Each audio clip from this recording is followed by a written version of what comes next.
We wheel them and we turn them and we rock them and we sound them and we tempo them and laughs the rhythm sweet. Hi guys, welcome back to the Riddim Suite. I'm your host Felicia Renee, and today we're in the train stations to hear the beautiful musical stylings of Ishmael Levi.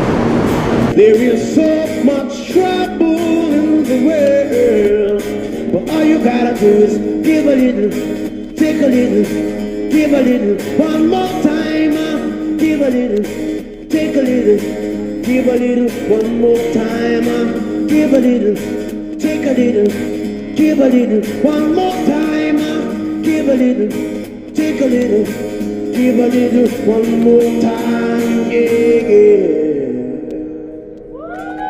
Welcome back guys, we're sitting here with Ishmael Levi, who's just musician to the stars, right? So tell us, how did you first get into music? Well, I got into music real young. I think I was about 8. I didn't think of it as me getting into music as much as just doing something that happened to be musical. And I was playing African drums. I was in this Rasta church / like a Saturday program, you know, Saturday to Sabbath. So like we would learn to play African drums, and I ended up being really good at playing the rhythms. So that was like my first touch of music that I became conscious of. When I got a little older, I ended up playing African drums for my elementary school graduation. That was my debut. I started singing a little earlier than that, but that was just for like a showcase. You know how that little kids are showcase. But I would say my debut as a conscious person doing something musical was elementary school graduation. That was my performance. So then how would you say that your Guyanese roots have influenced your music? Because Guyana is like a part of the Caribbean is very rhythm based. You know, my music is rhythm based. Yeah. I play rhythm guitar, and everything I do has rhythm. It's not necessarily like a soca rhythm, which is what Guyanese people like to listen to. Music, right? Yeah, but it's just rhythm. Rhythm is, I'm big on rhythm. I don't know if it's just an African thing, you know, a black thing, but I'm really heavy on rhythm. You don't just play music, you also teach it. Yeah, I teach it. Was it just a natural thing, like you're playing it, so let me teach somebody how to do it, or people come up to you and say? Yeah, I mean, it was a combination of all of that. When it came to teaching music, I like to share what I know. So it just came naturally for me to want to be a teacher as well as a performer. I feel like I actually get just as much, sometimes more satisfaction from teaching as I do performing and playing, because I know that someone else will step up and also take what I've taught them and just take it to the next level. So tell us about performing in the trains. How did this happen? How did you start performing in train stations? Maybe it was fate. I don't know. Like I remember when I was a little younger, when I wasn't even playing guitar, my mother was like, she was like, oh, you should go into the train station and play. You know. Your mother told you to go? Really? Yeah, because she's always just like looking at different things that she thinks is cool, and she's like, oh, you could be doing this. This could be a little like gimmick or whatever. And it's like, that's because she said it was lame to me. You know what I mean? Literally, you know, seriously. I was like, mom, right. I was like, nah, I'm not going to do that. And then, lo and behold, years later, I started playing guitar, and it appealed to me more because of that. I saw other people in the subway performing, and I was like, yo, I just learned to play this, but I think this would be really cool. I'm tired of working. I'd like to see if I can get my hands in performing. I went to school for this. Let me see what I can do and elevate on that kind of level. It was like a year after I started playing, I decided to come out with a brethren of mine, and it was like a duo kind of thing. So it kind of helped. It was me and him side by side, coming to the train station, live, acoustic. And then after that, you kind of broke away from that, and you do it solo? Yeah, like it took me about 3 years to break away from that. From the subway, it became a band of like 7 members. And then it was just time for us to go our separate ways on a musical level. Everybody wants to know, does this make you money? Being in the trains, playing in the trains, does it make you money? Yeah. It does? Yeah, I mean, I'm not going to say it like that. I don't want people thinking, oh yeah, you're making it, so I don't got to give. Nah, but no, it really helps. It helps. It helps. You got to think about the amount of people that come through the subway, the amount of energies that pass through, and if you can connect to their energy and they like what you do, they're going to support. So if you could connect to a lot of people, just think of that as your source. You know, if you're good, and it's going to show. All right. No, I lost it. That's it. Dun, dun, dun, dun. I think dun, dun. Yeah. I said the rhythm sweet. Said the rhythm sweet. I said the rhythm sweet. I said it can be me. I figured out like a formula out here. It's not really just about being good. It's about knowing what people like to hear generally. Not every specific song or vibe that everybody wants, but kind of just knowing what people want to feel. People want to feel love. People want to, this is a hustle and bustle.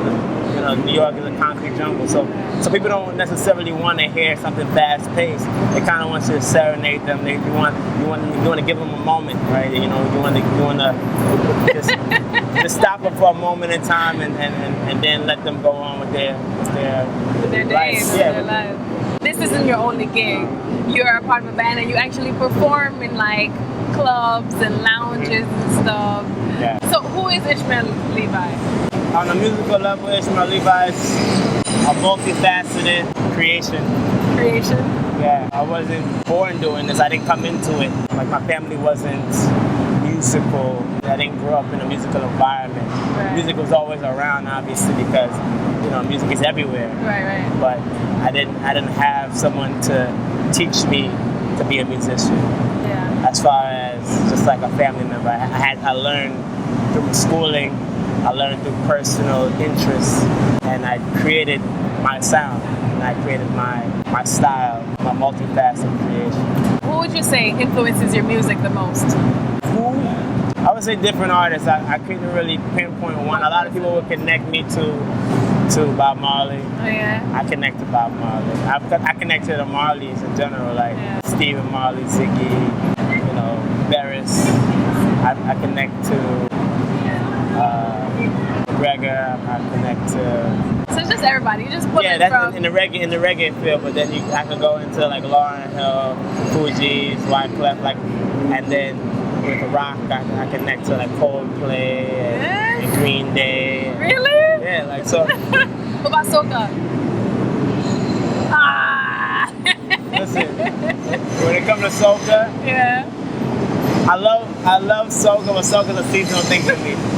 I can't really sit there. I know Jamaicans, for whatever reason, Jamaicans love soca. Love soca. But know that people who have soca in their, like that, they come from soca. Yeah. No. We love it. I love it. But I love reggae. Where would you say that your motivation comes from? My motivation is knowing that especially living in New York, that I have to do something in order to get by.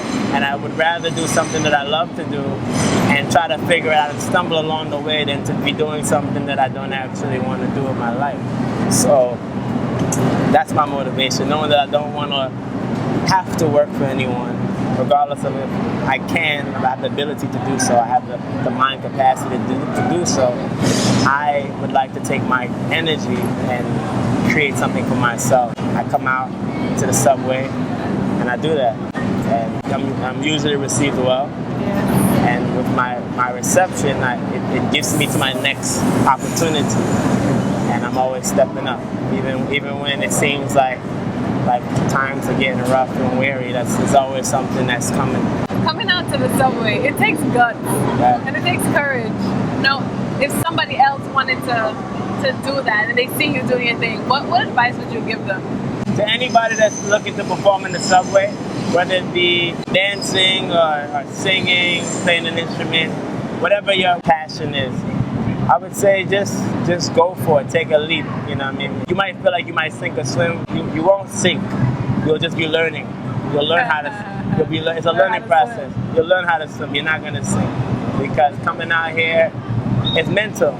I learned how to play better and how to interact with people more from coming out here. This is like the stage before the stage. I feel like this is my biggest stage. Even though I'm out on bigger stages, yeah. I feel like this is because I'm passing people that don't even necessarily want to listen to music or see me or see that person might not want to see you dance, not because they don't want to see you dance, because they don't know that they want to see you dance yet.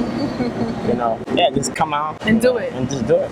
Do you need a permit to perform in the subways? Yes or no? If you are performing with an amplified device, it's called disturbing the peace. If you don't have this thing called Music Under New York, but you got to audition for it. It's a once a year kind of thing. It's not like you can just wake up one day and go to, you know, City Hall and say, hey, I want to. So most people don't have one. Or a lot of people don't have one. Right. But as long as you're on the mezzanine, you don't need anything. Does the police bother you? Of course. Yes? Yeah. From time to time, you know. But these things aren't hindrance. Like, it's not. No. Let's say I do get a ticket. How am I pay my ticket off? I gotta You gotta work. come back and I gotta do my thing. It doesn't discourage me. Actually, it just makes me want to do more. Maybe not in that particular area at the time because it's too hot at that moment. Right. But it just makes me want to figure out ways to do what I love to do musically and still generate what I need to generate. Now, why do you love your job? Well, I get to interact with people just like this. I could sit here, I could play. You stop me for a second, we can talk, and that could be my next business transaction. When I'm out here performing, like people are connecting with me, and I'm like, you know, the musical link. You know, you'll have somebody that's a 9-to-5 or you know, you'll have someone who's down on their luck. You'll have somebody who's multi-millionaire. You know, man, woman, child.